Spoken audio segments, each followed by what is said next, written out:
Hi, everyone, and welcome to Black in Focus. I'm Karen Toulon here at Bloomberg's World Headquarters in New York, joined today by Telva McGruder, who is the Chief Diversity, Equity, and Inclusion Officer for General Motors. And she's joining us from Detroit, just outside Detroit. Good morning to you.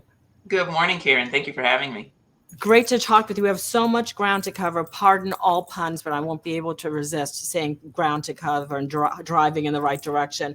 GM has about 84,000 employees globally. You've been in your role since around 2016. You've been with GM in more of an engineering capacity since 1994.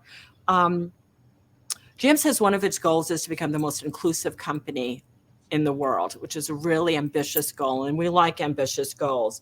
I reckon that your DEI role has changed since 2016, and certainly since the racial reckoning of about a year and a half ago. How is the DEI role defined at GM, and what do you and your team do to make change happen? It's a wonderful question. GM is a huge global company, as all of you know, and we have about 164,000 employees in 400 locations throughout the country, and we have morphed and changed over the years, and certainly since last year, since the racial awakening that occurred in the country, we have taken a look at our long-standing diversity and inclusion initiatives and said, you know what, we can do more. We had already, as a company, been focused on inclusion, have been working on understanding how to improve inclusion in our company. And after the events of May 2020, we did set the aspiration to become the most inclusive company in the world. And so what does that mean for me in my role? What that means is that we are working consistently and diligently to integrate inclusion, equity, and diversity in everything we do throughout the business.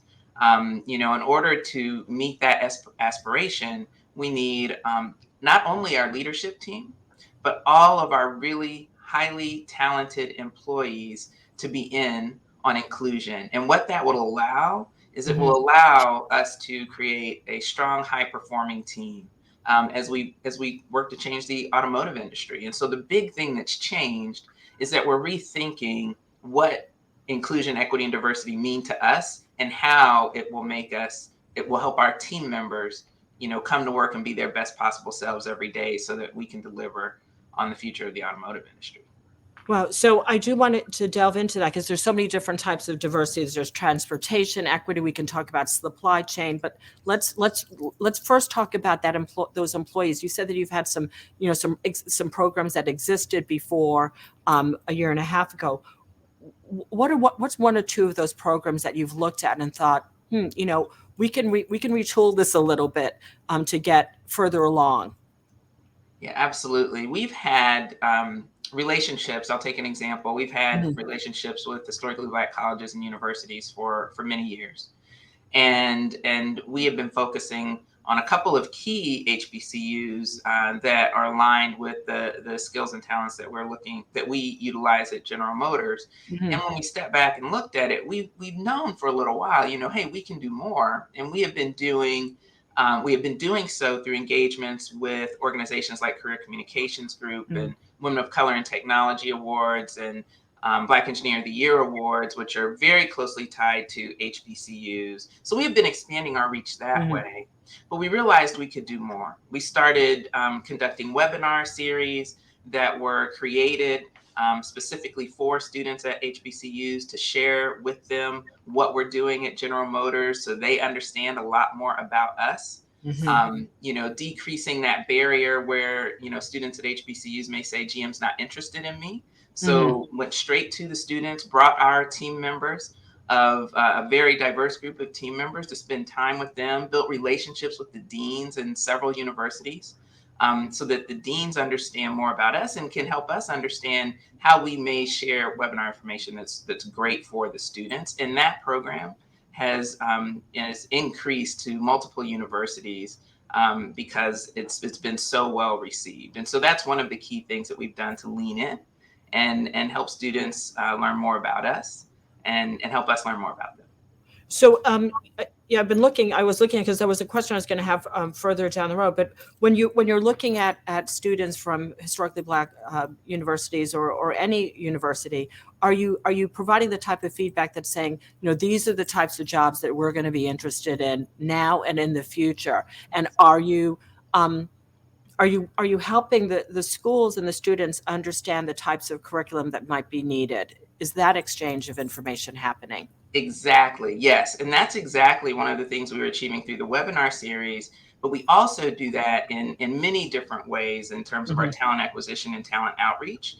That talent outreach comes not only from our talent acquisition team, but also from our business units and business functions to go to the students to help them understand, hey, this is who we are, this is what we're looking for, and this is where we're going. Because at GM, we believe in looking ahead. And Hmm. so we want the students to have the ability to look ahead as well. And that can also and is also applied to experienced talent. Right. One of the things we're really focused on is helping people understand us better. And not only the headline of what we're working on, but the detail of what we do and how we do it and how we want to learn to do it better and how their talents coming to us can help us do that. We were talking before we started our live conversation about just how much the pace of change. Um, you've been, at GM since 1994. I'm sure there are many workers who are or mid-tier who've been there a while as well. How are you also shopping internally? Are you looking at your internal staff when you have open positions where you have growth areas and saying, hey, you know what?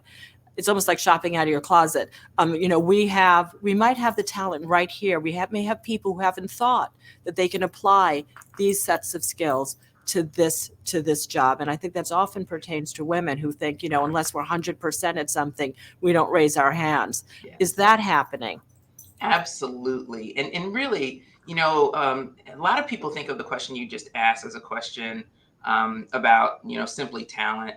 Some in a diversity, equity, and inclusion lens may look at it as a question of diversity, but it's really a question of equity. It's really a question of do we have processes and systems that are set up to make sure that we're giving our existing talent the opportunity to grow into their best possible future. And I'll tell you, we're absolutely focused on that at GM because we understand that, learning and skill is acquired on the job. But Mhm. not only that, we have to have intention on helping team members grow in ways that they may not even imagine. And so it's this idea of creating the best possible future for team members and making sure our leaders are developed such that they can have conversations with our team members about what is their passion, make sure we clearly understand all of their skills, not just the ones they're using in their current job, and then match those with work needs throughout the business. And so we have over the last year or so really inserted some new approaches into our talent development processes that are Yes. being well received by our um, team members. So what would some of those processes be? And then also, how do you hold those managers accountable? Yeah, so an example of a process that we've recently released and that we're moving through our organization is called talent spotting. And talent spotting is very focused on um, teaching our people leaders how to work with their team members to understand what I was just talking about, Mhm. understand their passions, understand their skill sets and competencies, and then match that to growth opportunities in the company. And in terms of accountability, we have many ways that we look at, how well our leaders are leading in the business. We Mhm. have surveys where they get input directly from their team members. So, 180 feedback surveys and things like that. We also have employee engagement and inclusion surveys, which help us measure not only how our entire workforce is feeling about engagement and inclusivity in our company, but also they give us insight into how the leaders are doing. And we have processes that allow us to take that information and circle back and work with the leaders in the organization when we see areas for improvement, either by business unit or by specific leader. And do you have, for if there is an open position, do you have a requirement that it's always a diverse slate? And do you have professionals who work with managers to help make sure that that is happening? Yes, absolutely. Our talent acquisition team is a strategic asset, frankly, for Hmm. General Motors. And our talent acquisition team has worked really hard to develop not only strategies but technologies and tools for our talent acquisition team members to use to the broaden the lens of Hmm. potential talent to come into the company. And when we do that, when we open the aperture for potential talent, that enables us to bring forth diverse slates to our business units for job openings that Hmm. exist. And so we have a really rigorous process for that. And it gives the hiring managers opportunity to choose from high quality talent that is very diverse, and then we proceed with the interview process and things like that with good judgment on equity and bias. I just want to run through some numbers. In the U.S., at the executive and senior executive level, at Bloomberg, we've been doing this a corporate accountability tracker since the racial reckoning to see how companies are performing, and GM participates. And according to our data, we have that 68% of the execs at senior level officials are white males, while your peer average is around 71%. Um, uh, Black of any gender is around 4.2%, and the peer average is about 2.4%. And when we look at mid-level managers, 77% white, all genders. Industry average is around 80%. And for Black, we have 8.1%, where the industry average is around 6.7%. So trending better than your peers, but still certainly a ways to go. Um, is the answer really just what we've been talking about? Going to those historically Black colleges, looking internally and making sure that you're tapping into existing talent who may not realize that they have the skills, that they may not realize that they could actually do this, opening managers' eyes to say, as you said, your aperture, look a little bit beyond your usual identified people for roles that are opening up. Um, is there anything, is there part of the company or even externally, is there another company that you look at and you go, this is the right mix? Is there something that's working particularly well for you all? You know, I love this question for so many reasons. We certainly are committed to continue to do the work, right? We're on a Mhm. journey to be the most inclusive company in the world. And when I think about that, I think that is literally the most important thing for us to do in order to ensure that as we bring in diverse talent and as we shepherd the talent that we have in our business, we will have sustainability in the statistics that you see there, right? And we'll Mhm. have Mhm. growth. So a way that I like to talk about it at General Motors is inclusivity has to lead, and that's underpinned by equity, and that is what will allow diversity to stick. And when I say diversity sticks, what I mean is our diverse talent, our Black talent, as they are brought into our company, they are allowed to perform at their best from the moment they arrive and throughout their career. And what that does is it enables, the diversity of the company to grow and flourish in a way that is natural and in a way that takes advantage of the work we're doing all the way through the employee experience. Okay, so that's most important, that we do this work on inclusivity so that it becomes a lot easier and we decrease the amount of energy that it takes to do the work of talent acquisition and fantastic hires and Mhm. fantastic development, because we'll be thinking about that work in a different way as we mature in inclusivity. How much has COVID been just yet another thing to think about? We've been reporting on, attrition, on the difficulties of people or families who have dependents, whether they're children or seniors or other members of their household who need extra help. Um, we're hearing about the Great Resignation. We're hearing about this interest in some Black talent. How has COVID affected how you look at just the very nature of work and what people's expectations are around work? Yeah, one thing that we've seen with COVID, and there's been so much, but one clear thing that we've seen with COVID is that team members step back and think about their lives, and they step back and think about the fragility of life, Mm-hmm.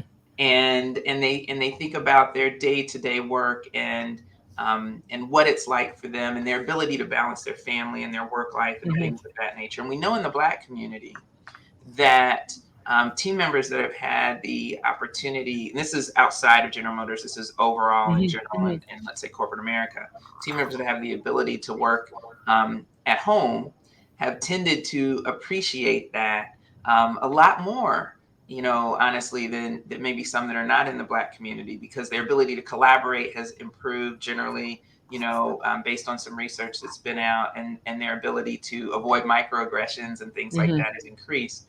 So at GM, what we're focused on is making sure that our Black team members understand that, number one, we value them, raising their voice in the community. We have a fantastic African ancestry ERG that is just absolutely on fire right now.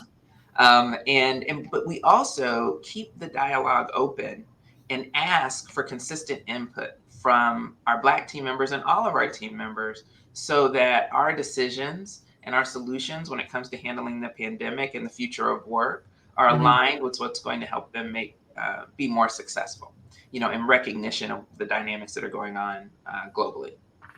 I want to touch on two more things. This spring, GM pledged to double ad spending with Black-owned media. This is after, a fair amount of criticism from some Black media, including full-page newspaper ads. So we're hoping to get to 4% by the end of this year, and I think hitting 8% by 2025. Is that the right pace for that type of change in ad spending? Yeah, Karen, thank you for that question. 8% by 2025, we have looked at this many different ways, and we do think it's the right pace. And we understand that some people may look at that number and say, what, really? Is that good enough? We think it is. And one of the key reasons we think it is because we understand that we need to focus on infrastructure development and sustainability in Black-owned businesses. And in order to do that, that's going to take time. And we've made that commitment. We've established a $50 million fund in order to ensure that that occurs. And so what we want to do is really invest in helping businesses not only get, let's say, a small piece of business from General Motors, but help them grow and be sustainable and help and create that infrastructure that will allow us to get to that 8%, frankly. Right. And so there'll be broader players in general. They're not just meeting your needs.